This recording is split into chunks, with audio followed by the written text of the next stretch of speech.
Yes, good afternoon, everyone. My name is Robert Thomas. I'm one of the librarians here at the Dr. John Archer Library, which I'm virtually at today. If you can see my background, this is the ceiling of our library here at the University of Regina. Um, we are going to be talking about information in this age of COVID. And I think it's a very important topic, certainly for librarians. This is, an important part of what we do is ensuring that people actually have good information sources that we can provide them and direct students.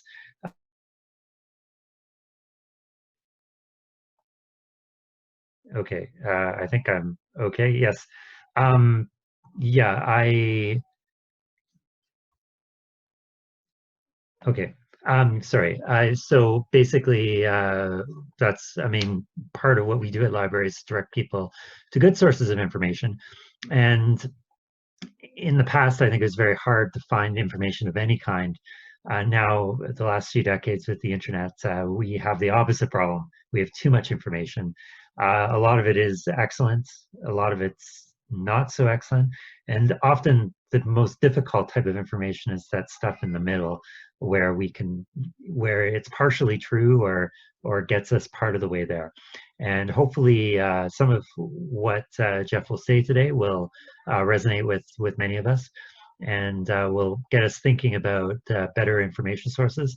And certainly for those that deal with students or with members of the public, with friends and family that share information that is maybe not the best source, we can certainly interpret that in a better way for ourselves, as well as maybe, you know, nudge people toward better resources that they can use. And it's certainly something that I found the last few weeks under COVID-19 quarantine here, that people have suddenly been interested in a lot of really weird things that, at least on my Facebook list, that maybe in the past they would not have been so caught up with a lot of these bad information sources and conspiracy theories and a variety of different ideas about the pandemic that may or may not be true, or at least completely true.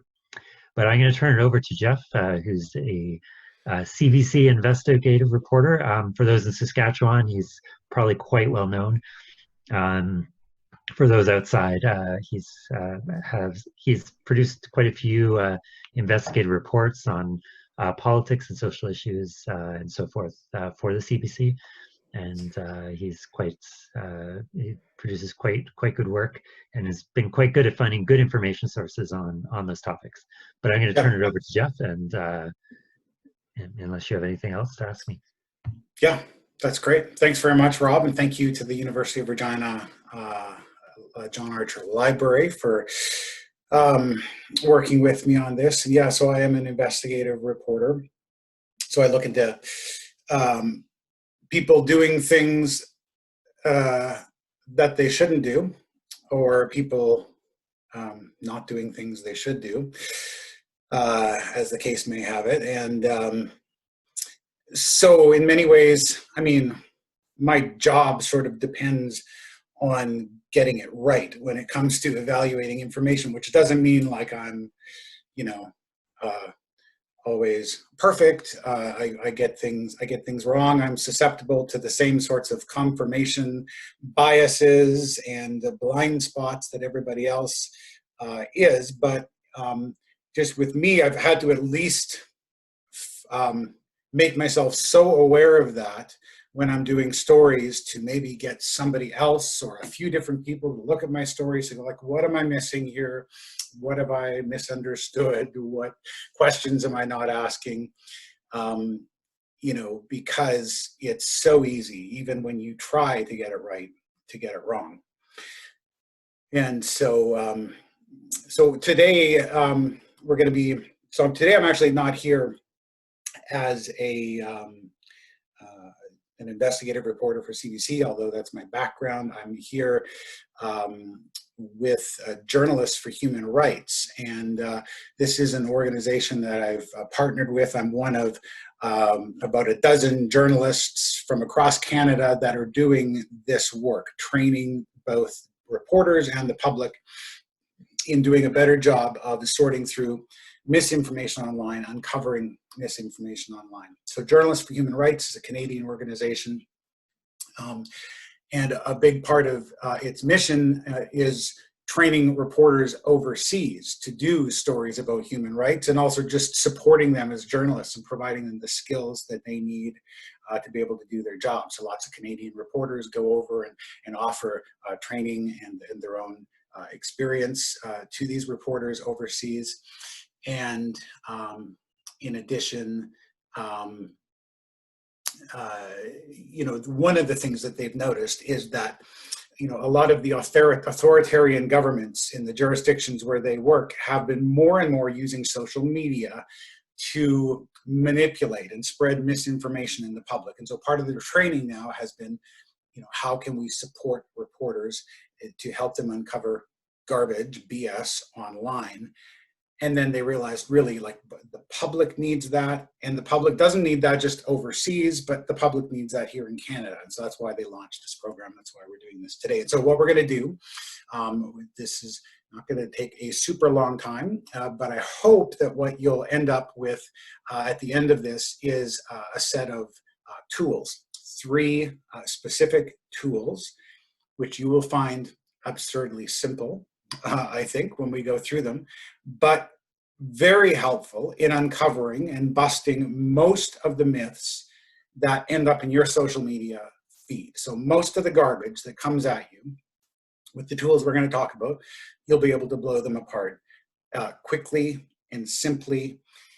And one of the things you'll find is just like what I've found as a reporter, we can sometimes be too trusting of ourselves. And so we need to look outside of ourselves in order to find information that can actually help us sort through what's going online.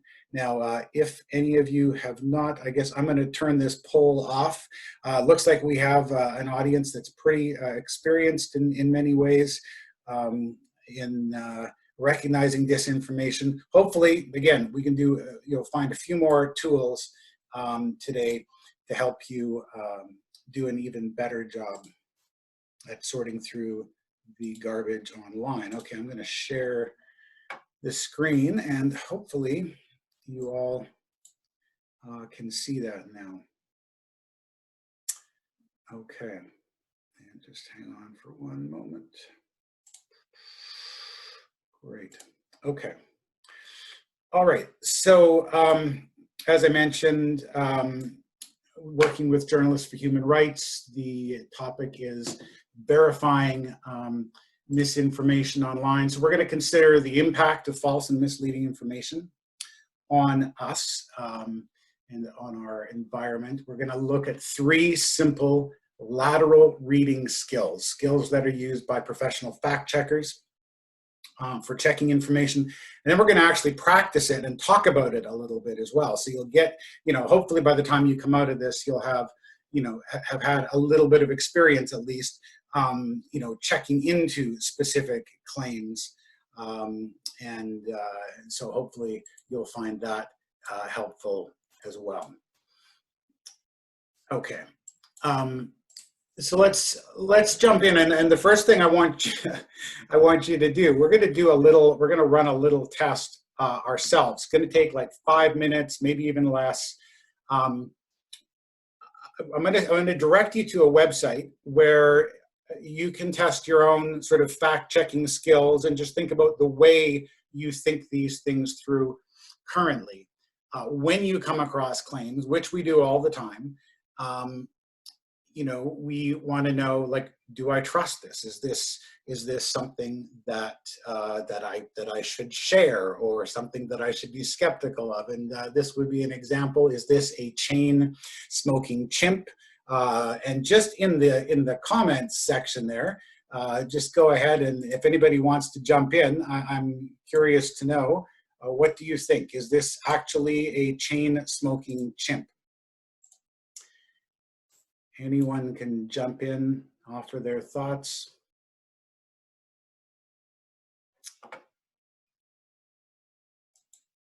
Just looking for a yes, a no. What are you thinking as you're looking at this image? Okay. Okay, I'm seeing a lot of no's.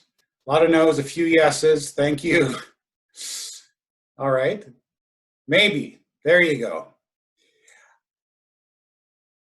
Yeah. How do you know he's a droid? Maybe he's not a chain smoker. Maybe he's just an occasional chimp. Yeah. These are so the answer is yeah, that is a chain smoking chimp. And one of the ways we can verify that is there's a CBC news story, many other stories about this particular. Yeah, he's just a social smoker. Thank you. CBS News story, many other stories do say that this is a chain-smoking chimp, although thankfully a clever chain-smoking chimp because she doesn't inhale. So congratulations for that. What I'm wanting you to do, and we're gonna just quickly run through this test, and then we're gonna just talk about it and kind of what your own thinking process was, what stumped you, what didn't stump you. So what this is a test that you're gonna plug into your browser. So it's fakeout.ca, www.fakeout.ca, and put that in your browser. And what it is a series of 10 questions, just like what we just watched, right? And all you want to do is you're going to look at each claim and evaluate. Thumbs up, yes, this is real. Thumbs down, no, this is not. And I'm going to give you about 5 minutes or so to go ahead and do that. And when you're done, type your score as honest as you can into the message box, okay? Just so it's out of 10, so what, a 6 out of 10, 3 out of 10, whatever it is you get. So go ahead right now, fakeout.ca. Oops.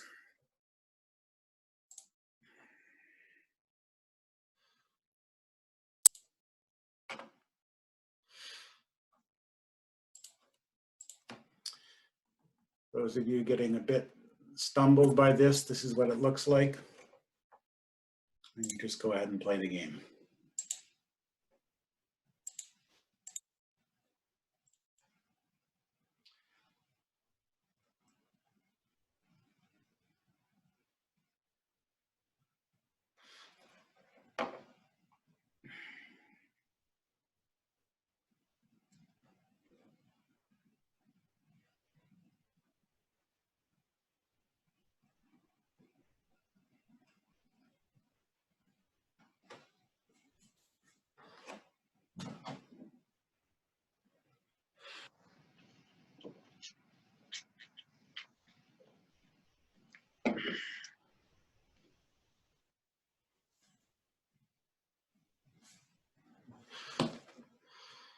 And like I said, once you get to the end, just go ahead and type your score in the box.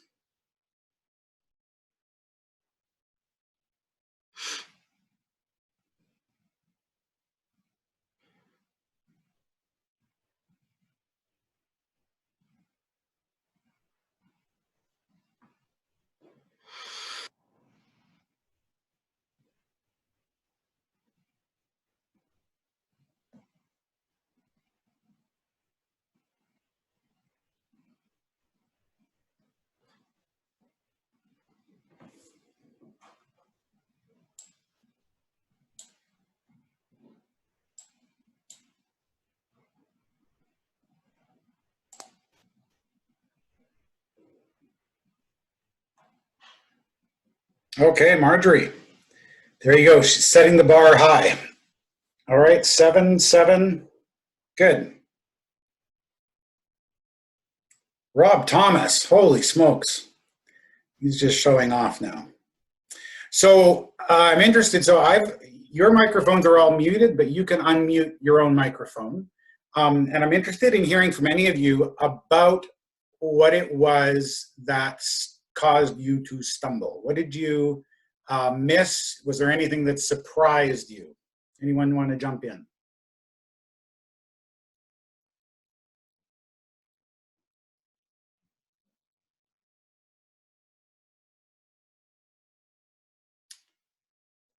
Okay, Colleen, looking at the sources. Yep.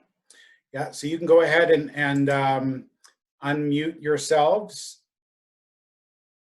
Okay, Michael Sires needing some context before he can answer. Yeah, that's a good point. I mean, that part of the challenge of this test was to yeah, even evaluate how we think about sorting through what's true and not true. Sure, some were obvious, some there was no way to verify. Yeah, 5 out of 10. Good. The other day, if any of you know who Stephanie Langenegger is, a very, she's the host of CBC's The Morning Edition. We've been friends for years. She was in the session. She's a very good critical thinker. She got 3 out of 10. She had the worst score of everyone. So, you know, it's, yeah, needed time to check, verify, all of that. Exactly. So, I mean, really part of the point of doing this was just to think through, I mean, we are drinking from a fire hose now of information that's coming at us all the time. And I think a lot of us, when we're evaluating things, we do tend to go with our gut, like we just did. I mean, sometimes we have, you know, the sense to do some sort of verification, but I think a lot of times, especially if it's a thing where you're like, yeah, that seems true. Like if it sort of, you know, kind of fits with your view of the world, kind of makes sense in terms of how you view the world and how you see things, you may be inclined to just say, to just share it, right? And I mean, that's one of the challenges is a lot of times we look at, there's a thing called confirmation bias, which is that we, you know, tend to not think critically about things that fit with our view of the world. So if we don't like Donald Trump and a story comes across our feed that makes him look bad, we're going to share it and just believe it's true without necessarily, okay, Christopher McDonald, I think you win the prize if we were to have had a prize. McDougall, rather. Congratulations, 10 out of 10.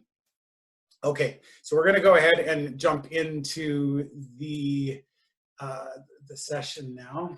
And so what was the point of that? I mean, I guess again, the point is, you know, we all would probably do well to have a little more doubt of our own gut instinct, and you know, we all could use you know, some tools to help us evaluate information better. And the environment that we live in, and you know, especially now that we're all at home, and you know, we spend a lot of time online, and it's a whole new world.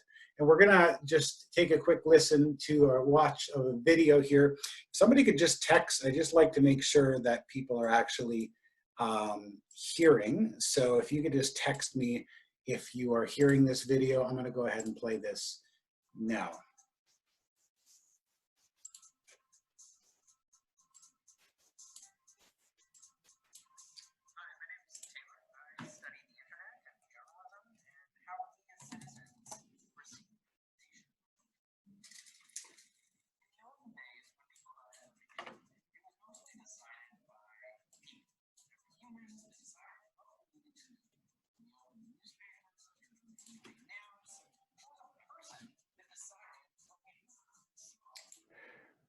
Okay, people are saying they can't hear, so I don't know if there's a way to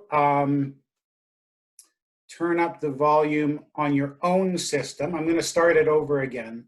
I would like you to be able to hear it. Okay, it is it's as cranked as it's going to go in my system, but I'm going to just take a quick look here and see if there's some way that I can boost it up a tiny bit more. And I apologize for this, folks, but I would like you to be able to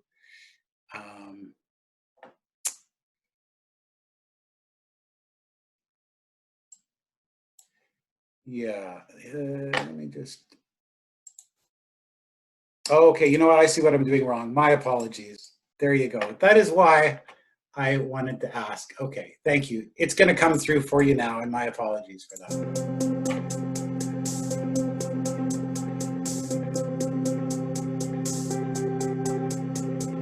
Hi, my name's Taylor. I study the internet and journalism and how we as citizens receive information about the world. In the olden days, when people got information, it was mostly decided by people. There were humans that decided what we needed to know. So when we opened the newspaper or turned on the evening news, it was a person that decided what we heard and saw. The result of that is that we all knew similar things. Now, the internet has changed everything. When you go online, when you open an application, what you see is determined not by a person, but by a machine. And this is awesome in a lot of ways. It allows you to use Google Maps, it allows you to order food online, it allows you to connect with friends around the world and share information. But there's aspects of this machine that we need to think really carefully about, because they determine the information that we all receive as citizens in a society and in a democracy. So when you open up an app and you're shown a picture in your Snapchat feed, all of that information is determined by this machine. And that machine is driven by the incentives of the company that owns the website or owns the application. And the incentive is for you to spend as much time as possible inside that application. So they do things that make you feel very good about being there. They allow people to like your photos. They show you content that they think you want to see, that will either make you really happy or really angry, that will get an emotional response from you to keep you there. That is because they want to show you as many ads as possible when you're there, because that is their business model. They're also taking that same opportunity of you being in their app to collect data about you.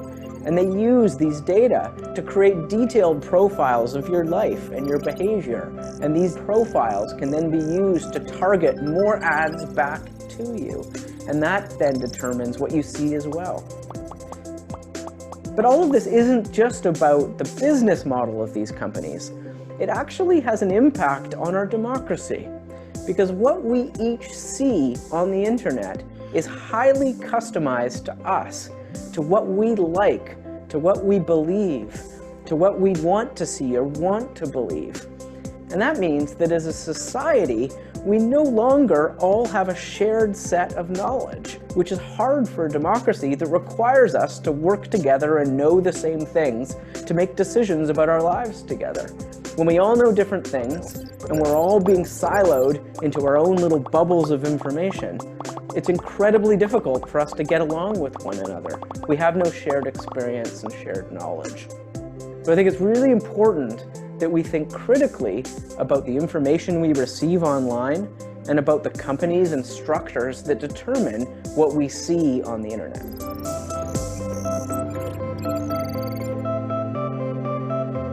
All right. So there's a business model thing here, which is, and I'm sure maybe some of you have heard this idea. You know, if you get the thing for free, then what you know is you're the product. And so, you know, our eyeballs and our pocketbooks are being sold to these various social media outlets. And then, you know, the other side of it is they're feeding to us the things that we like, the emotional hot buttons that are being pushed to us. And so once again, if we like certain types of political content, we're going to get more of that. And it's why, and I'm sure some of you have experienced this. I mean, you know, and I have this in my own social media feed, where I have some people, and you know, this is just very hot right now, who think that Donald Trump is arguably the greatest president, or certainly the greatest president, you know, in American history, and other people who think he's just the worst thing that could have possibly happened. And we all live in the same world, looking at the same things. How can this happen? And how this happens is, just as the video described, you know, we don't have a common shared set of facts anymore. Real news, where you know, real news in quotes, I guess, you know, where I work, CBC, many other media outlets, is struggling. So traditional media outlets, 250 have closed over the last decade. You know, so that's been a real struggle. And yet, you know, fake news and many of the sites that are, you know, either creating news that is kind of consciously fake, or that is skewed to promote a certain political view of the world. You know, those sorts of sites are doing really well. Thank you very much. And that's because, you know, all of us are publishers, and, you know, in many ways we're all kind of, you know, we all show up on the Twitter feed or the Facebook feed in precisely the same way. So in many ways, they all sort of look the same. And so in the same way that I'm a publisher working for a professional media outlet, it's really no different than you. You know, in this new world, you're a publisher. And so one of the things that does, and one of the things it should do, is make us look at ourselves with the same sort of critical eye that we like to look at the media, right? And we all had those conversations where, oh, the media makes a big deal out of this. The media is blowing coronavirus out of proportion or whatever. And we talk about the media as though it's something outside of us, but really we're the media now too, right? And so if you want the media to show some responsibility and do some fact checking and you know, show a measure of balance and fairness, you should do that too, you know, because you have a brand that you're building with your friends and the people who follow you. And we all have people who we follow, or, you know, who are in our feeds, and we're just like, ugh, every time they share something, right? We roll our eyes and we're like, we can almost be certain it's not true. So we don't want to be that guy. I mean, the other thing is, we don't want to be spreading misinformation. You know, we currently live in an environment now that has been described as, you know, information pollution. And, you know, we know from, if you're spending any time on Twitter, fake news travels incredibly fast. You know, incorrect information travels incredibly fast on Twitter. Things that make you, that drive your emotion are the things that, you know, tend to go viral the fastest, as opposed to kind of kind of straight-laced factual information.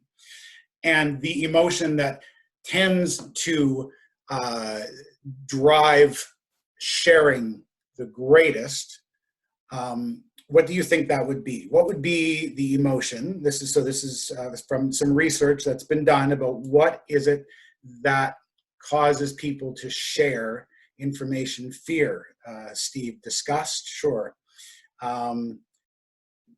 Yeah, I think, I mean, yeah, and maybe some of you are thinking of things that you are inclined to share as well. So what the researchers found was the thing that spread the quickest was actually anger.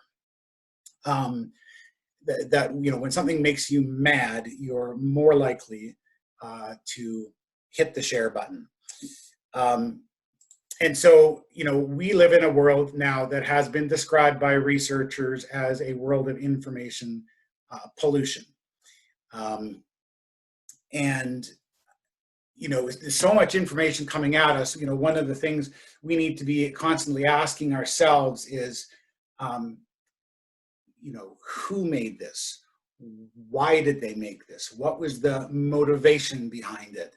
And, you know, because all sorts of information out there, you know, everybody creates information for a reason. Some people genuinely just trying to share information. Some people trying to sell you something, persuade you of their point of view. So these are the sorts of things that we want to be thinking about as we look into our misinformation environment. And so the term I mentioned, information pollution, is not the common term we all have. The common term we all have now is fake news, right? And this is a term that has been used so much, it's hard maybe to even know what it means anymore. But your microphones are open, and I am interested in hearing from some of you. We do have a big group, but you know, how do you define fake news?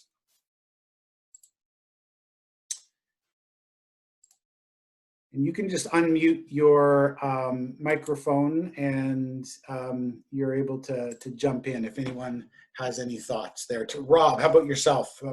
How do you define fake news?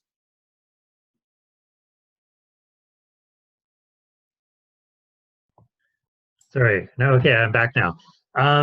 Fake news is, I think it's hard to define exactly, because I think there's different levels of fakeness. There's news that is entirely fabricated, that may be believed. The link, for example, between vaccination and autism would be an example of that.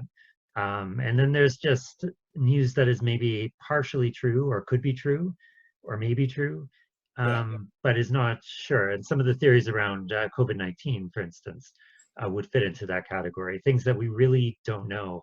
I can never say the word hydroxychloroquine. Sure, yeah. It may be a very effective treatment for COVID-19, or maybe it's not. But it's often turned into a sort of partisan issue where they, Trump is the greatest person for putting this drug, or this is stupid because Trump supports it, rather than as a as a scientific issue. Does it work? Does it not?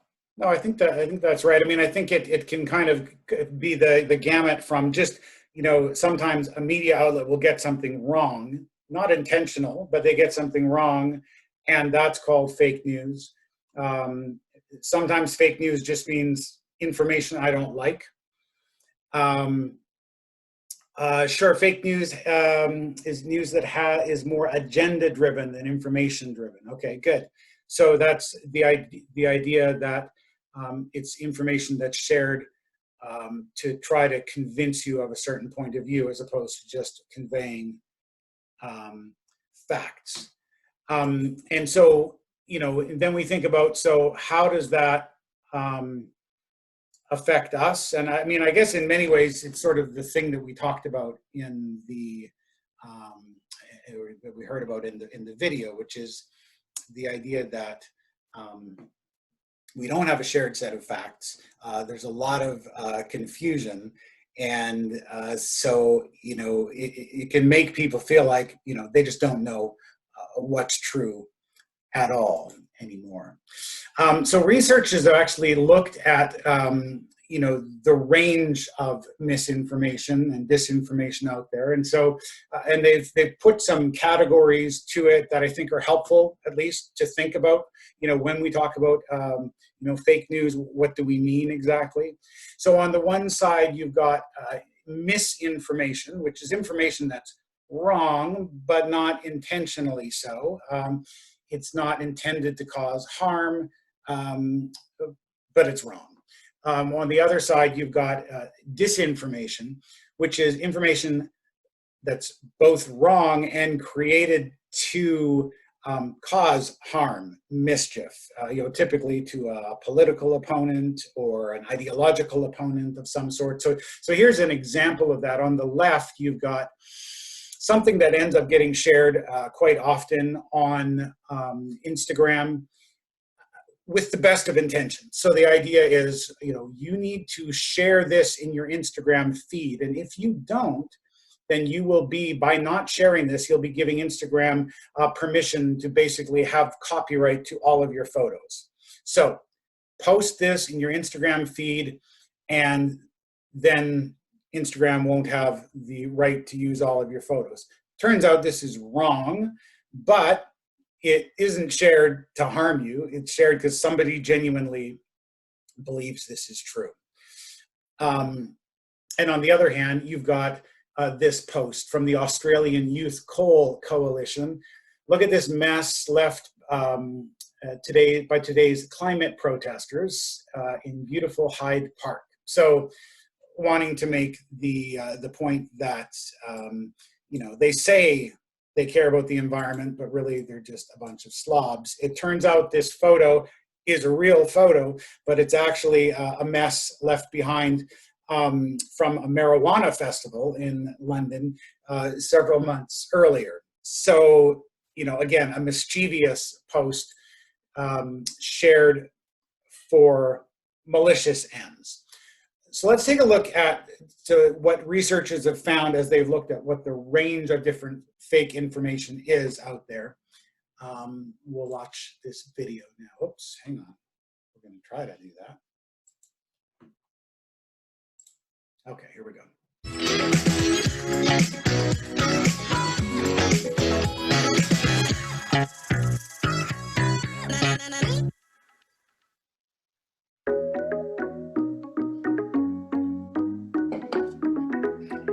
To combat false and misleading information, it can be useful to recognize the different shapes it can take.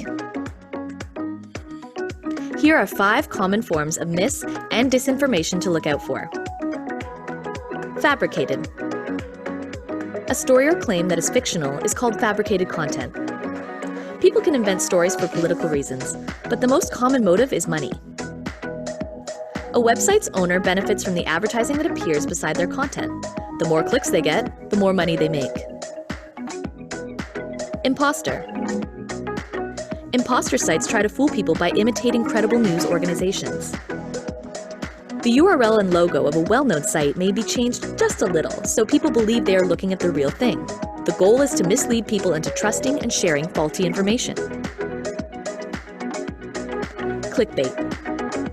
A clickbait headline is designed to provoke enough curiosity that people can't resist clicking to find out more. Clickbait can spark interest by using exaggeration, emotional language, or creating suspense. The reason behind clickbait is to earn money from ads. Manipulated. Manipulated content is real information that is altered to change its meaning, such as a photo or video that is made to depict something not shown in the original. Visuals are immediate and tend to appeal more strongly to our emotions than words, so it's an easy way for misleading information to spread. False context. False context is when a real photo is paired with an inaccurate story. This is one of the most common forms of mis- and disinformation. An unaltered image can easily become misleading with the addition of a false headline or description. Knowing the vocabulary of information pollution is an important step in becoming skilled information consumers.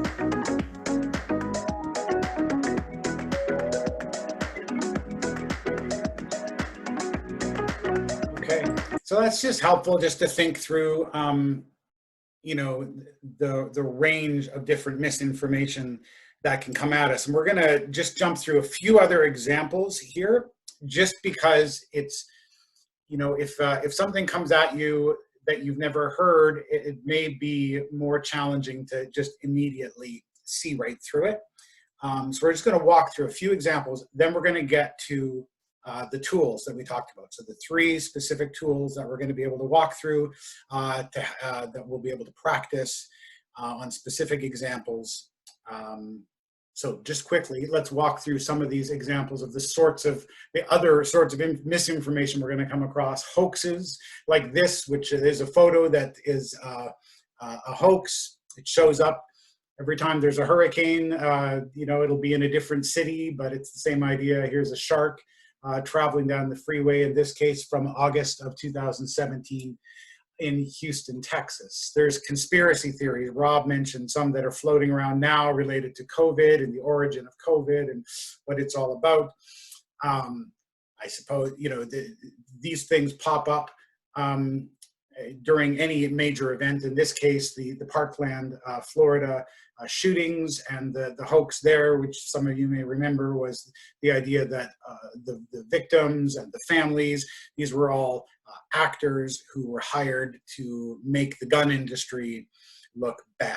That was the idea behind this false conspiracy. This one is interesting in that it gives you a little glimpse into sort of financial motives that may be going on with some misinformation out there. So there's an article that is given two different names depending on which political website it shows up on. So it shows up on the Liberal Society site.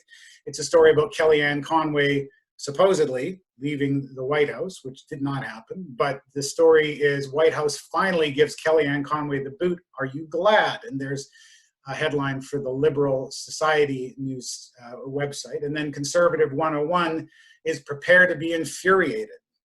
So same information, same photo, different headline, different audience. The goal obviously is to generate clicks, to generate income. Happens very often that we end up seeing satire. Sometimes we instantly get it, that it's a joke. Sometimes we don't, and we share it with some sense of rage and then realize that we actually got duped ourselves. There's sponsored content where, in this case, a country club paid the National Post to write a glowing or to publish a glowing account about them. A lot of people, I think especially young people, aren't aware that there is this sort of content. They might think this is some sort of dispassionate analysis of how great this club is, and what they wouldn't realize is that it's actually created by a public relations firm to help promote this club. So it's worth thinking about, what is this information? Who created this information? What was the motivation behind it? AstroTurfing is like one of the most deceptive ways or one of the most deceptive things that we can find on the internet. So this is the idea that in this case, you've got an organization called the Free and Fair Markets Initiative. It presents itself as the unified voice of concerned consumers, small business owners, and taxpayers to ensure that companies do their fair share. So it sounds like a grassroots organization that's looking out for the little guy. And one of the things you'll see when you look at this site is that they tend to target fairly heavily Amazon. So there's been some journalism done around this particular organization by the Wall Street Journal, which found that it turns out this grassroots campaign was aimed at taking down Amazon and was actually funded by companies like Walmart and other big Amazon competitors. Again, maybe the information that the Free and Fair Markets Initiative shares, maybe it's perfectly good information, but it is worth thinking about the fact that, people are not necessarily who they want to present themselves to be. And so, when we think about all of this, it can be a bit overwhelming, and maybe I didn't need to take all this time to help you feel overwhelmed, because maybe you already do if you've been spending a fair bit of time online. It's at least valuable to kind of consider our environment.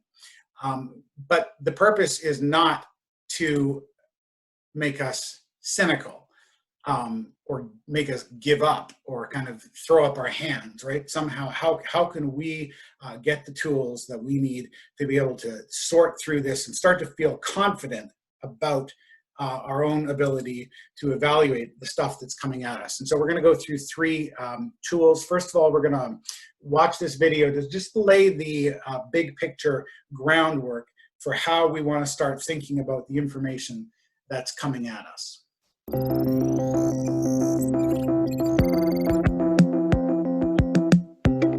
My name is Mike Caulfield. I am fascinated with how to sort truth from fiction on the web, and I'm here to give you a simple set of tools that will help you to do the same.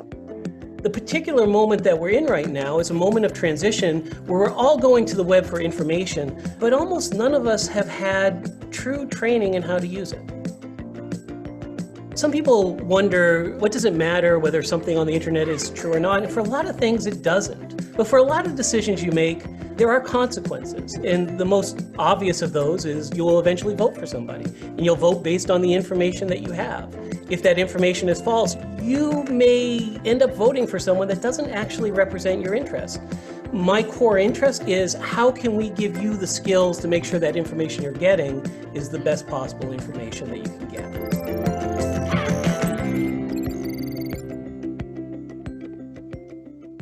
So I want to show you two websites. This here is the first website. If you can see this, this is the American Academy of Pediatrics. Now, the American Academy of Pediatrics is an organization founded in the 1930s, a budget of something like 80 million, 60,000 members, considered by pediatricians, scientists, and governments as one of the premier authorities on the health and well-being of children. Okay? On the other hand, this is the American College of Pediatricians. Now, the American College of Pediatricians was founded to protest the adoption of children by same-sex couples, okay? It's not a professional organization. It's considered by many to be a single-issue hate group. So these two sites are from completely different universes, and it should be pretty easy to tell them apart, right? Some Stanford researchers recently looked at just that issue. They took 3 sets of people, Stanford students, professional historians, and professional fact-checkers, sat them down in front of a computer, and gave them 5 minutes to figure out which would be the more credible source. So how did they do? Well, the answer is not very well. First, let's talk about the historians. Half of the historians couldn't say for sure which site was the more credible site. The Stanford students, how did they do? 65% actually chose the website considered by many to be a hate site as the more credible source. Finally, we had the professional fact checkers. The professional fact checkers, 100% of them got it right. And not only did they get it right, but they got it right quickly. A lot of people in the other groups used their full 5 minutes. These fact checkers got it right in seconds. So how did the fact checkers quickly discern that it was a hate site? Now, this may sound absurdly simple. They came to this page, the American College of Pediatricians, but they didn't read it. They got off it. They went to another page. They went and did a Google search. They started asking themselves, who are these people publishing this information? Once you put in a search like that, a Wikipedia page comes up that talks about it as a socially conservative advocacy group. Its membership, it says, is estimated at 500. You'll see that they have an annual budget somewhere of around 80,000. This is not a comparable organization to the American Academy of Pediatricians. The point here is, in order to find out the truth about an organization you're looking at, do not look at what the organization says about itself. Look at what the web is telling you about the organization. That's where you're going to find the truth of the matter.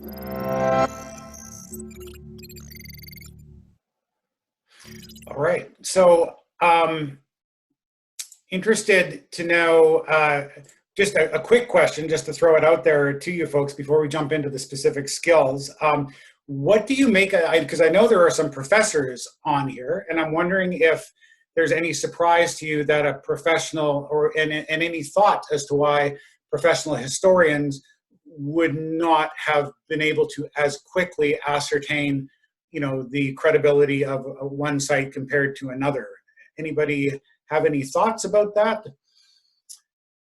Just, I know there are a number of few of our profs on here, and I found that interesting, you know, because in many ways we're talking about, you know, obviously professional researchers, people who read and write and analyze for a living. Yeah, sure. Yeah, maybe their skills aren't geared to the web. Nice. Focused on details, not seeing the big picture. Yeah. Yeah. Yeah. I mean, the thing I came up with, and just whatever, it's a hypothesis based on just a thought through my head, but is that, you know, professors may be better and kind of more inclined to be vertical readers, meaning you read the material and you get into it and you're analyzing and you're thinking about all of the information in the thing you're reading. Yeah, they read the site, not beyond the site. And it's because you trust your own knowledge, your own ability, your own skills in terms of analyzing to be able to look at this information and evaluate it. And so, whereas the professional fact checkers, their inclination, sure, anyone can publish a website. Yeah, so professional fact checkers, their inclination is to quickly evaluate the source itself. So to get off the page and do lateral reading about the thing as opposed to plowing through all of the details.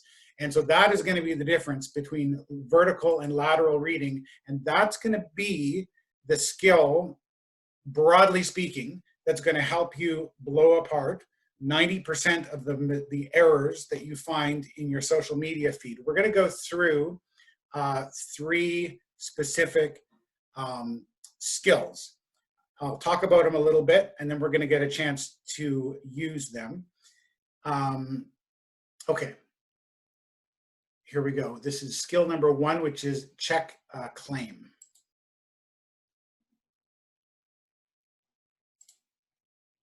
Skill, check the source. Let's take a look at this post online. Is this a credible article? Let's investigate the source. Introducing the Wikipedia trick. Wikipedia is a good place to look up unfamiliar sources. Here's an easy way to do this. First, go to your browser toolbar. Next, delete everything after the root URL, including the slash. Then add a space, type Wikipedia, and hit enter. The source's Wikipedia entry appears at the top of your search. You can quickly see that this is not a reliable source. Sorry, World News Daily Report. You are fake news. The Wikipedia trick also works for identifying reliable sources. Here's an entry for the Globe and Mail, a newspaper. High readership? Newspaper of record? And been around for quite a while. You can look for credibility signals such as reputation, age, and circulation numbers. This is a reliable source. Not every source will have an entry, but Wikipedia can offer valuable clues about unfamiliar groups and people. Stop. Check. Don't be misinformed. Okay, now I don't know for sure, but I know that there are some professors here, and maybe some of you have your head in your hands right now and you're thinking, how in the world, could you think that it was a good idea to check Wikipedia? And Wikipedia, there have been some studies that have shown, it's pretty reliable as a source for information. It's not something that you want to be, quoting in your papers at university. But as a first stop for research, it actually is pretty remarkable. And it is something that I use. I mean, I would never again in my journalism quote it, but if I wanted to get a big picture, like a sense of what's the internet saying about this topic quickly, this is perfect. And so, again, the idea of going to the worldnewsdailyreport.com, typing in Wikipedia, and that website comes up. What we're talking about is not in depth, like I'm going to get to the very bottom of everything. We're talking about quick tools that can help you assess credibility. And this is one of them. And the beautiful thing, so it says here, it's a satirical fake news website, tells you a little bit about it. But one of the great things for those of you who haven't spent much time on Wikipedia is footnotes. So there are references. So when there are claims made about fake news, like it's calling it a fake news site, well, how do we know that? Well, there's actual, web stories. Here's one from BuzzFeed, another one from Radio Canada. So, once again, it's not like utterly and completely rock solid, but as a quick check of a source, it's a very good place to start, and it's a good way to weed through and understand what the internet is saying about a particular topic. Our next skill is checking the claim. So just to keep these in your mind, number one, checking the source of the information, the website we go to. Next one is checking the specific claim. Skill, check a claim. This seems interesting. But is this true?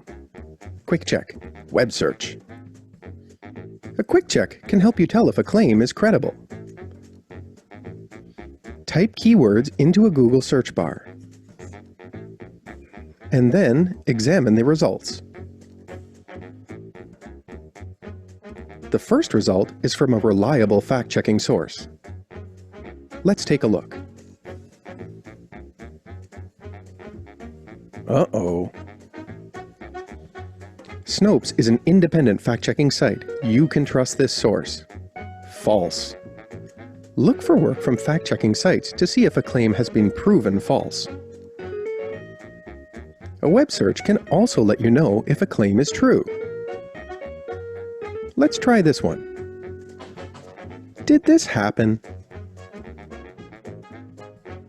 The New York Times, CNN, and The Guardian. Many reliable news sources are reporting this story, so you can be confident it happened. True.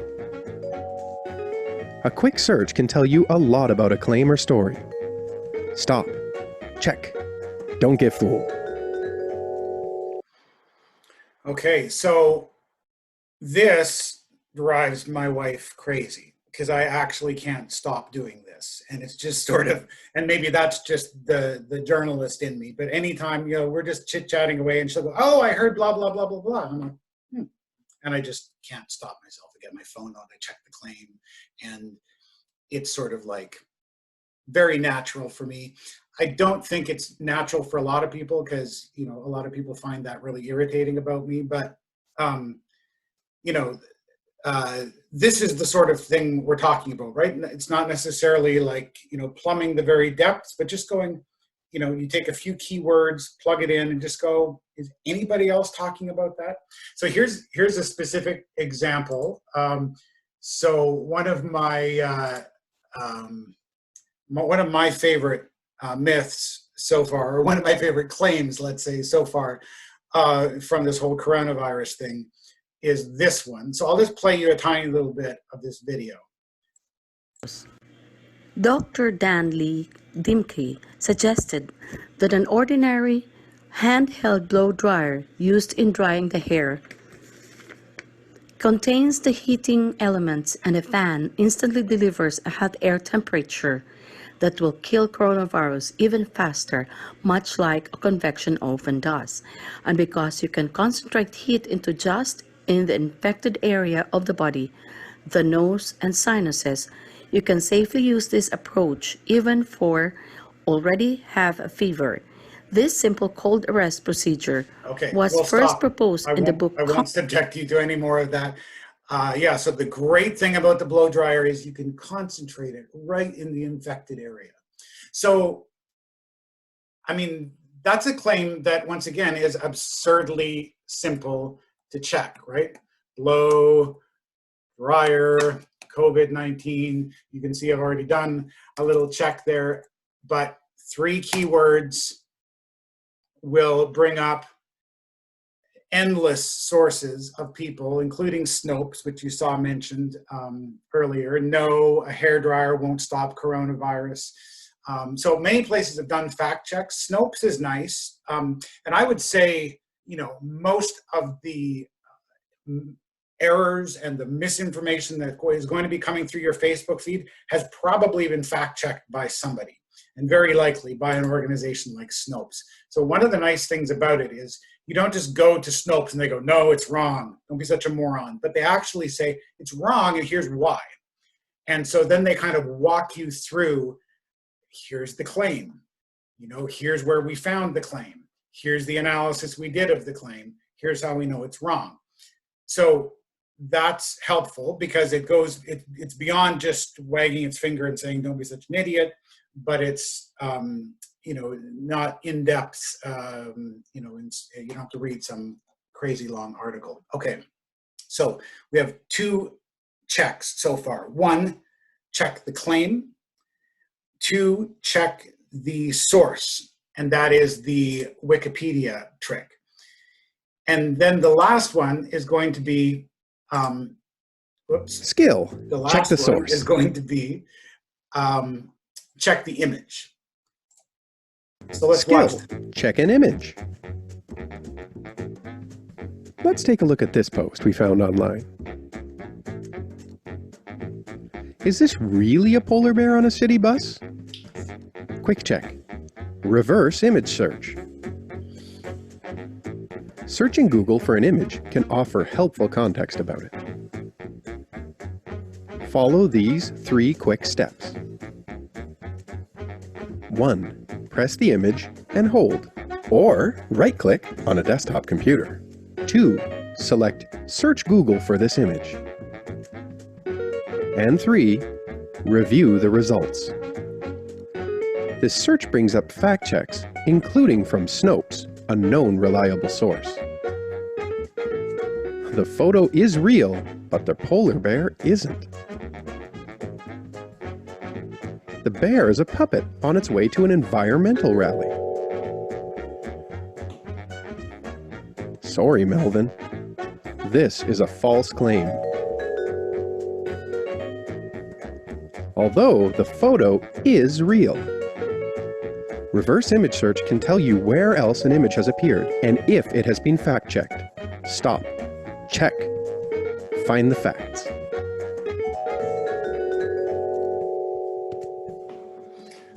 Okay, so I don't know if any of you have done reverse image searches, but this is a super useful tool, and it's one that I use quite a bit as a journalist to, you know, for example, I'll take somebody's, if I'm working on a story about a particular person, I can search their profile picture and find other places online where they're mentioned, and it's a great research tool. And it's also a good tool to say, if somebody's saying this photo proves that this is happening, you can take that photo and you can search and you can find all the places online where that photo is located.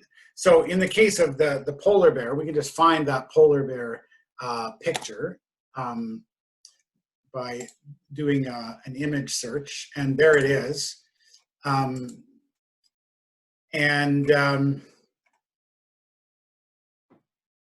Okay, so there's the image right there. Now, if you have a Google Chrome browser, then the trick I'm going to show you works perfectly. So you go into the image with your mouse and you right-click on the image, and then you scroll down to search Google for image and click it. And it will search not only every place where that image shows up, but it'll also search for similar images. And then it'll also search for stories related to that image. And so you see that the Snopes article comes up, and another fact-checking site, polar bear on a bus. So this is a trick that works really well for you know, any sort of image that you were to come across. Now, let me just bring up another one here.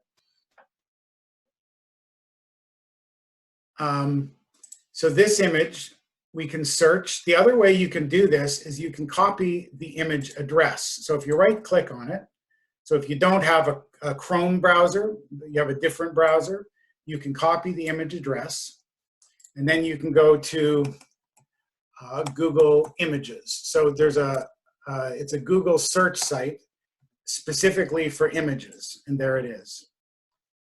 Okay, and then you click on search by image, which is the little camera there, and then you take that URL for the image and you just say search my image, and it'll bring up every instance of that online. And I'm going to go back and show you what I did there. So it says you can find all sizes, large, medium, small. So this is going to show you everywhere where that photo shows up online, which is a crazy number of places. You should do, just for fun, Google search or do an image search on your own photo or photos of family members. Sometimes, you know, somebody's been using your image on a profile for somebody that's not you or something like that. So this is a great way to search a specific image across the web. So very quickly, 3 tools. Number one, you're going to search the source and do the Wikipedia trick. Number two, you're going to search the claim, keywords in a Google search. And number three, you're going to search the image. And it's basically those three tools that we're going to use in order to fact check virtually any claim that you come across online. And the final thing we want to do is this, which is sort of a bonus check. This is one that you would just say, this is for every one of these checks, is check your emotions. You know, if it's something that very strongly confirms things you believe to be true, it's better to, to just say, you know what, I'm going to do a bit more fact checking before I hit the share button. Because I'm so inclined to believe this, and I don't want to end up ruining my own credibility by sharing something that ends up being true, or frankly, I don't want to share something that's not true, and further clutter the internet. So we can do some of this checking. And so what I'm wanting to do now is to get all of us to do a little bit of this checking ourselves. And I'm going to put this URL in the chat box here so that all of you can click on it if you want. And basically what we want to do is go to this site right now. And I'm going to walk through a few examples. So this basically has some links that we can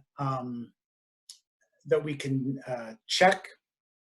We can use the various tools that we've just learned about to assess whether the things we're reading here are true or not. So let me walk through a couple of them just to show you what I'm thinking. So here's a claim, which is this an image of a migrant caravan heading from Mexico to the United States? So that is the claim that was made by the people who posted this to Facebook. So when you click on it, and you'll find this with all these links that I've given you, it'll bring you to the original source. And so this is the American Warrior Revolution, and it says there are 3 more caravans. You remember the caravan thing? This was, these were people who were, depending on who you listen to, some people said they were refugees who were, fleeing for their lives and going to the United States to find a better place. And other people said it was angry mobs attacking the US border and we need a wall. This was the big political debate. And this image was used to bolster the idea that we need a wall. There are 3 more caravans headed north toward our US border. Call, email, visit your state rep, and tell them we demand a border wall or we want their resignations. And you see here, again, one of the big claims was, well, there's women, there's children, these are people fleeing for their lives. And this photo is a photo of all men. You see any women or children here? No, you don't. It's because it's an angry mob of men coming on to our border. So in this case, we can do a Google image search. This is a very specific image about which a very specific claim is being made. And it's, again, simple, right? Right click, search Google for the image. And what comes up is a whole bunch of different images, which we can take a look at. But this is, in this particular case, Snopes has already fact-checked this. So it brings us right to a Snopes fact check, and we can scroll down. And so again, the claim was that this was from 2019, and what they ended up finding was that in fact the image was first posted by a fellow by the name of Luigi Scotto. Pronounced that incorrectly, I'm sure. It's actually a photo that was taken by him back in March of 2016, so 3 years earlier. And it's a group of refugees in a camp in Greece. And so this is not a refugee, this is not a caravan. So the claim is debunked, it's debunked quickly. In this case, Snopes specifically shows its work. and shows you how it came to its conclusion. So that's one example of a fact check involving using image search. So here's a claim, and there are COVID examples and there are just regular news examples before COVID. Here's another one, which is Venice hasn't seen clear canal water in a very long time. Dolphins are showing up too. Nature just hit the reset button on us. And so the claim here is that it was made fairly recently in light of COVID, and the claim here is that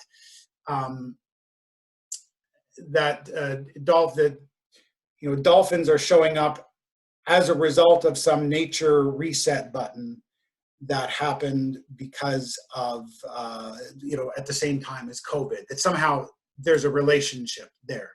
And so in this case, we have images, but these are very unspecific images. They'd be hard to check, but you can check the claim. And the claim is,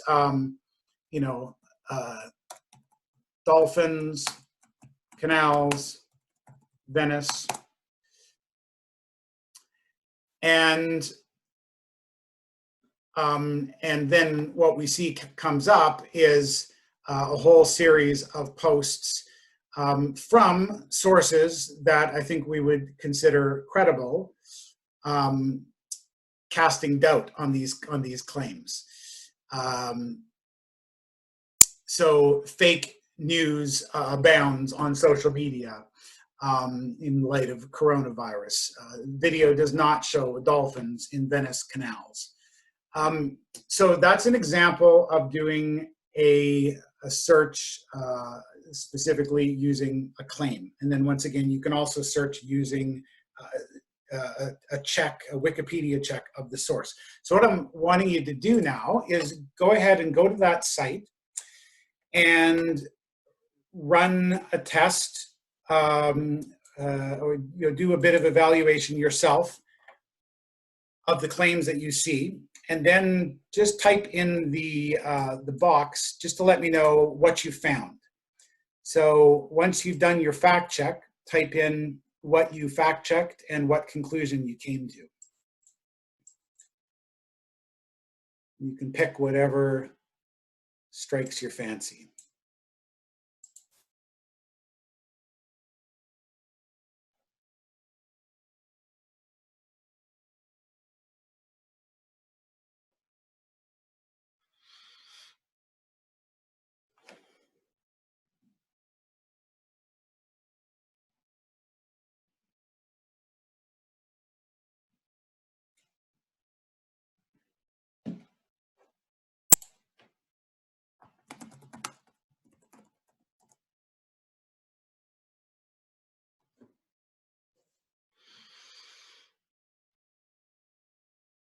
Yes, exactly. Abe Lincoln. Great. One of my favorite Abe Lincoln quotes.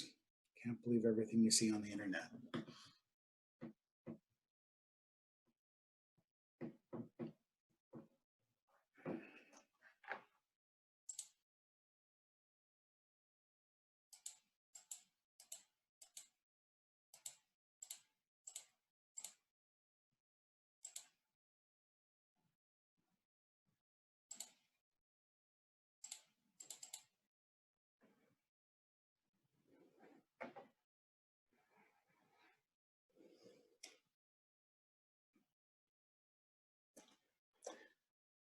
Okay, there's a viral video that suggests 5G causes the coronavirus. The video has been removed because of copyright violation. Okay, so I mean, how are you going to go about? Okay, if you can't click on the link, you'll just have to copy it and paste it. So I mean, basically what you want to think about is what would be the best way to check that claim, or or to check that idea. Can you search can you search an image?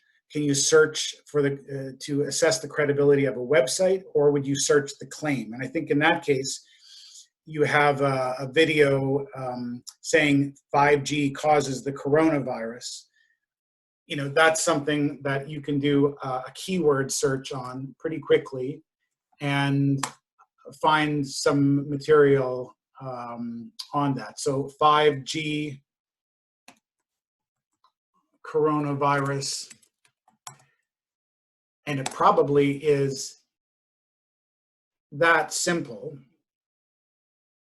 You could also, because there's the Snopes, because there's going to be so much on this, and if you want to find just a specific Snopes fact check, you could also type in Snopes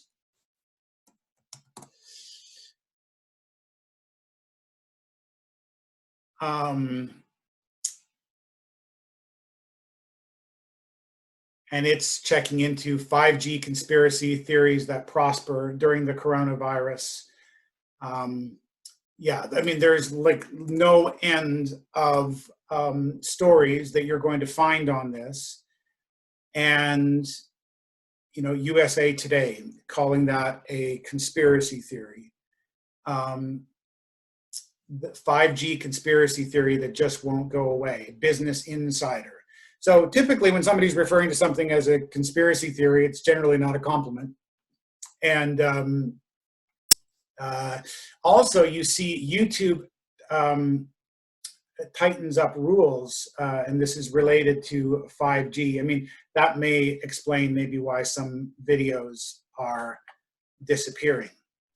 BBC, scientists brand 5G claims complete rubbish. Okay, there's a study of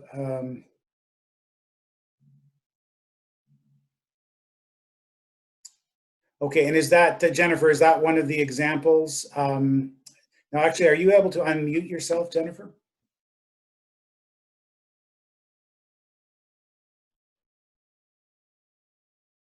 No? Okay, you should be able to go over your, okay, that's fine. Let me see here.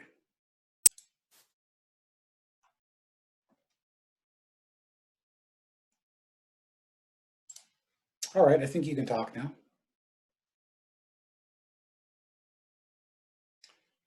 Okay, Maggie has checked garlic prevention claims and debunked effectively. Snopes site. Oh, vegan hands, there you go. Well, we can't necessarily trust all the ads, but good. The garlic prevention claims. There are so many of these. Good. Has anybody done any image searching that you were able to find helpful? Okay, dandelion and root cancer. A Wikipedia search revealed. Okay, natural news. Okay, this is a good one. And this is one, yes, that in which you used the Wikipedia search. So yeah, that was perfect. I'm going to just show that one because we haven't done a Wikipedia search yet. So this is the, shoot, which one was that again? Dandelion.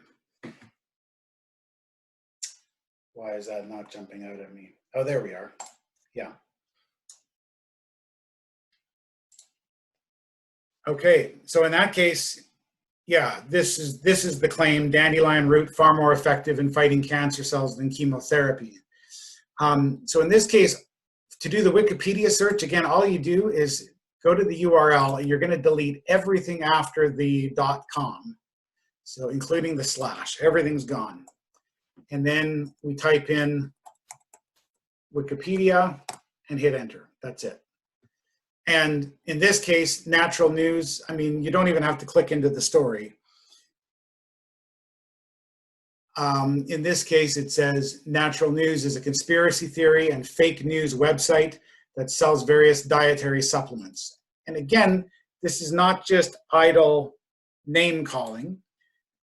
There is a requirement to source your claims. And if claims aren't sourced, that's noted. So it's a fake news website. There's two different articles that would substantiate that down here. Again, it's not necessarily rock solid, but it is a pretty helpful way to quickly evaluate a site. Okay, anybody else have any examples? And I have opened the microphone, so you should be able to jump in. I don't know, Jennifer, are you able to talk about your? I don't know if you can. Yeah, I can hear you. This is Jennifer. Okay. Yeah. So under the COVID-19 examples, the blood type 1, blood type A is more susceptible to it. Mm-hmm. Yep.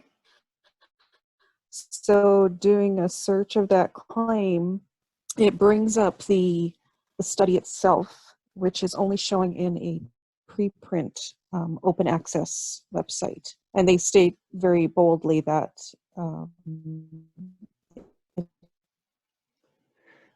okay, so in this case, or peer reviewed. Yeah, so they're saying it hasn't been peer reviewed. And so we need to take these results with caution. And I was just reading today that there's like hundreds and hundreds of studies that are, not going through the normal academic channels at this time of COVID, where you would have something peer reviewed before it would be released to the public. And there may be some good reason for that, but it also can, end up generating a lot of information that's sort of like, we don't know for sure. So thank you. Yeah, that's good. Good. Anyone else so with teen blindness now? Erica, are you able to talk about what you found there?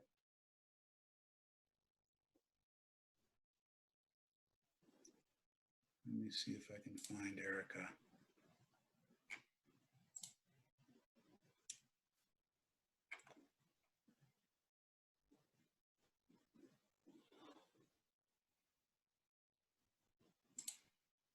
Can you hear me now?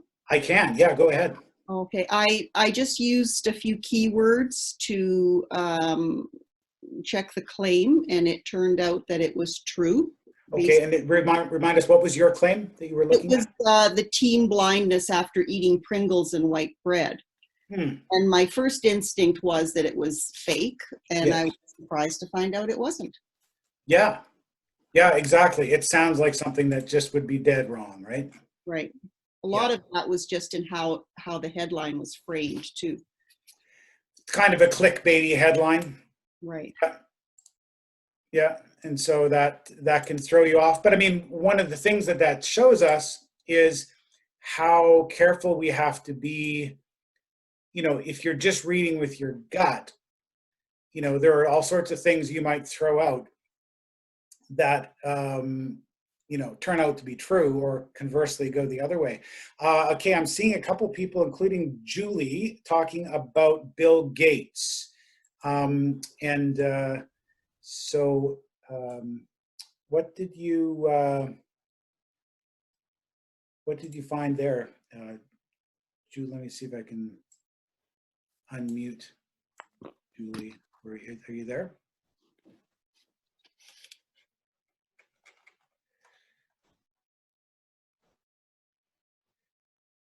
Oh, no, maybe she may have bailed out. All right, anybody else have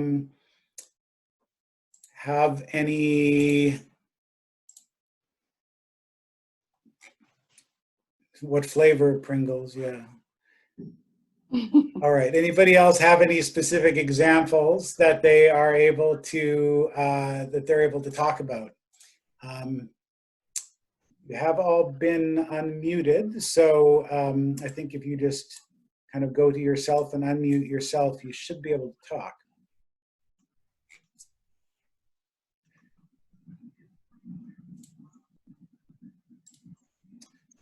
Anyone else?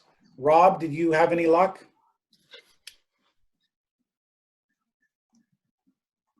No, I've just been observing. Excellent. Okay, Luann, how about yourself? Can you tell us what you found?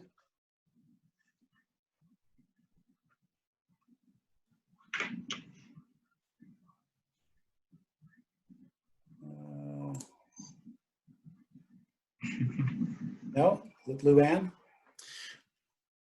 Okay. You can hear me now. Hi, I sorry. can, yes. Okay, cool. So I had done the type A blood, and same as the other lady, and I had just submitted it on the Zoom chat.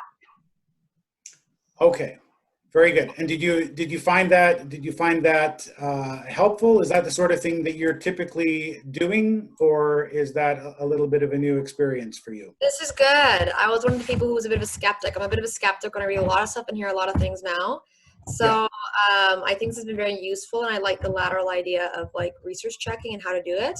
Yes. And understanding some reliable sources like Snopes and everything like that. So because we do hear a lot of things, and a lot of people we're all obviously biased, and so it's important to critique what you're hearing and to know how to do it. So I thought that was helpful.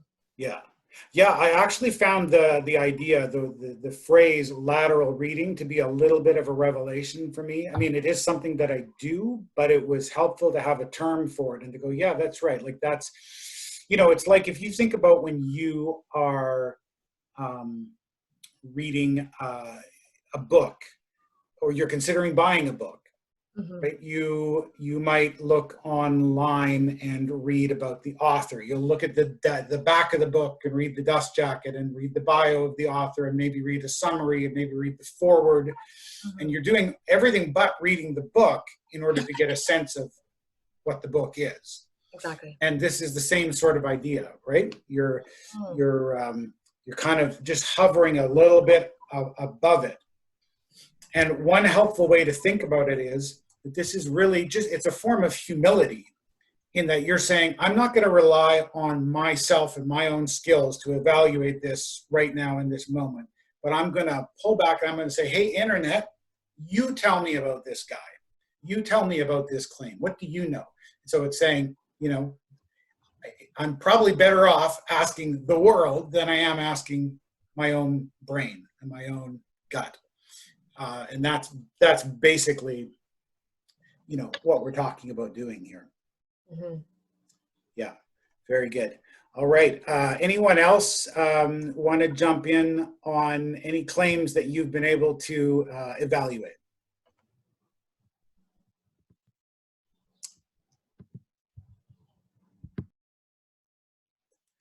Seeing a few comments here. Okay, so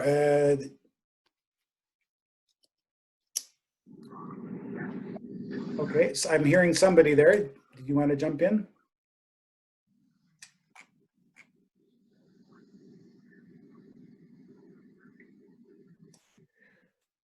Okay, I see May, so I'm going to see if I can get May in. All right, May, I think you're up now.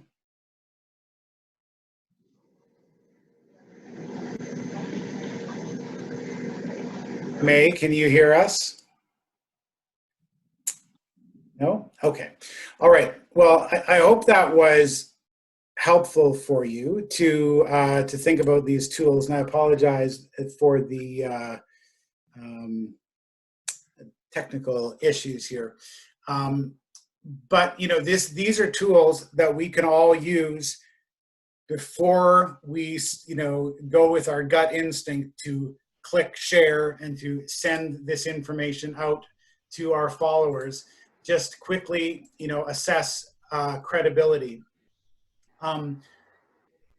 Just one final thing that we might want to do here before we go, and this goes back to that Stanford experiment that we talked about a few minutes ago in terms of assessing various websites.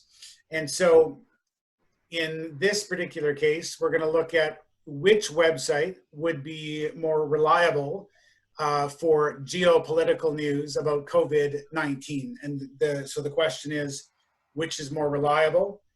And just go ahead and do a quick search assessing the credibility of these two sites.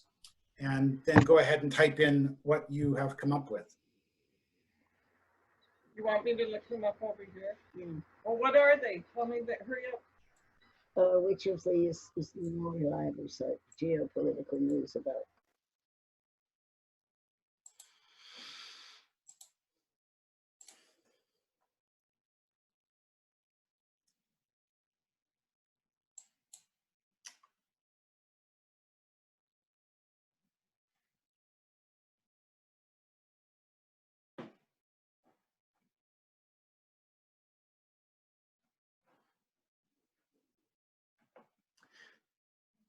So a way to do this might be the Wikipedia trick, if you remember how to do that.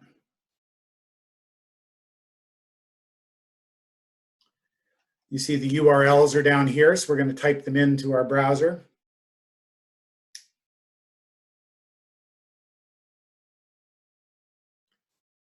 Russia-insider.com.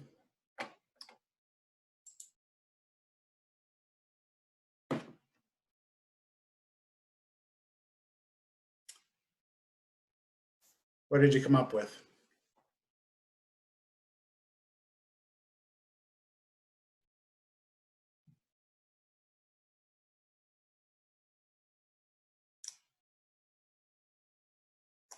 Okay, global research shows as a conspiracy theory website. Good, in Wikipedia, thank you. And Russian Insider better.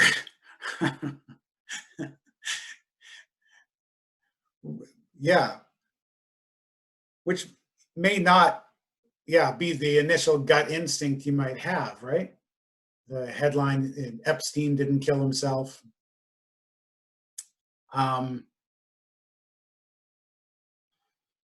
Yeah, when we're evaluating sources, evaluating claims, it's helpful to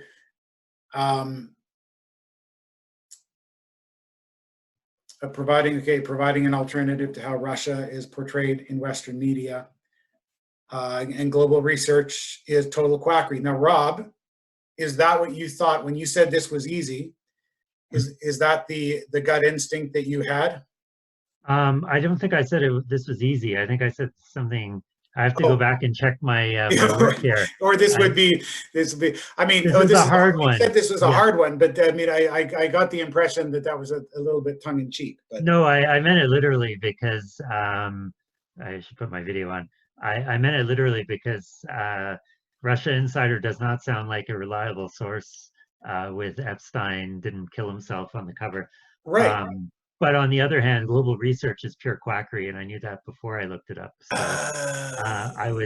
I wasn't sure which would possibly be better than or okay, better. Which okay, would be so worse, it felt genuinely like a trick question, which I guess it sort of was on some level. But you know, that's helpful because it's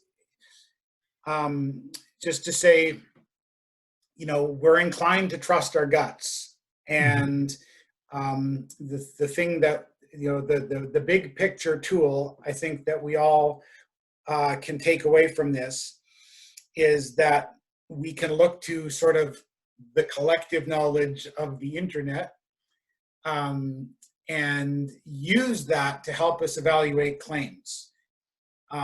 You know, it's not because the majority is always right or anything like that, but you know, if we find a bunch of different sources that we consider reliable that are saying the same thing, it's at least going to tell us it's a good idea to tap our brakes. It's a good idea to not, you know, put our total trust.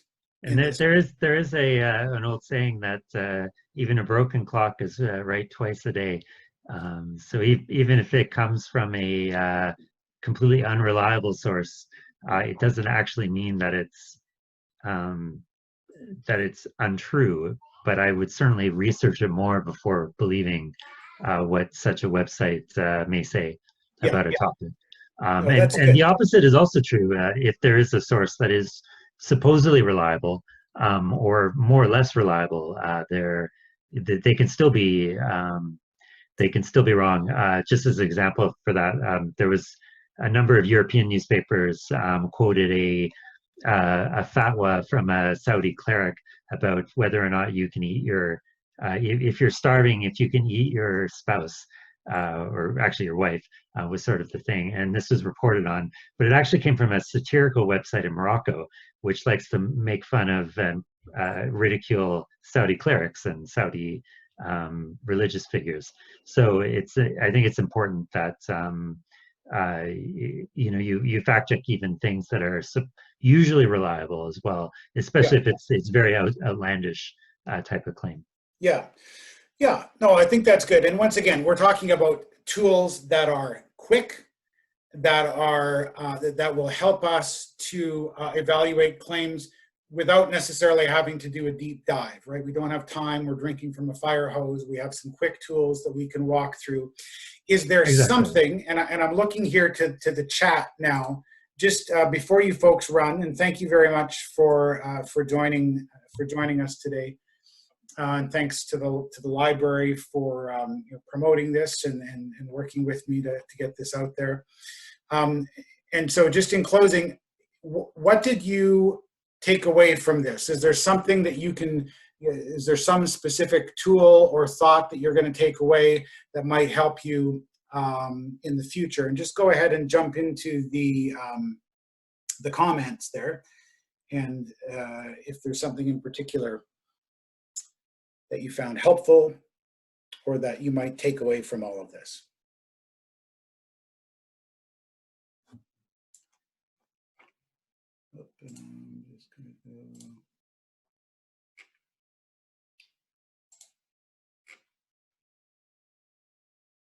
Okay, yeah, Google image search from the source. It is mind-blowing. Oh, you know, it's going to be addictive for you. Yeah. Okay, Snopes and Wikipedia. Yeah, good. Lots of good tools to practice. Thank you. Yeah, I mean, okay, yeah, these are all great. 3 tools, super helpful. Yeah. Okay, well, thank you, everybody. I'm really glad that you were able to join us. If you haven't already, please give some evaluation in the ending poll that you should have on your screen. Once we're all out of, no longer locked in our homes and we're out and about, if you happen to see me out and about, definitely come and say hi. And I hope that you can use this. One little idea just before we go that I've taken to, and I think Rob has taken to a little bit, I've seen on his social media. When we see these claims out there, a simple sort of not too aggressive way to start to push back against misinformation. If you find a Snopes article that debunks something that one of your relatives is sharing, all you need to do is just copy and paste that link into the comments section and then just leave. Just leave it there. You don't have to be real aggressive or anything. That can help to push back. Nobody wants to share misinformation. Nobody wants to look stupid or actually be stupid. And so our fact checking can actually help inform others. And it looks like some of you feel like you've gained some knowledge here. So I'm really glad to see that. And thanks again. Have a great day. I should just chime in. Sure, go. A moment. We have, hopefully it's not too far up now. There is a LibGuide that's been shared on the chat list, and that one is a very useful source for fake news at the library. I'll just share it again. Oh no, that did not work. Sorry, I don't know what happened there. But okay, so this is a link to help. Yeah, people. I was trying it. It's just up there. Michelle shared it a moment ago. But it's 3:40. But if you do want to copy that and put it in your browser, you can go and check out our fake news. Here it is again. Yes, there it is. Yeah, if you wanted to copy the link on your chat, you can use that to get to our page, and it gives some useful resources for answering this question for yourself and going over some of the skills we talked about here today. Beautiful. All right. Well, thank you, everybody. Have a great day and enjoy the beautiful weather. Bye-bye. Bye-bye.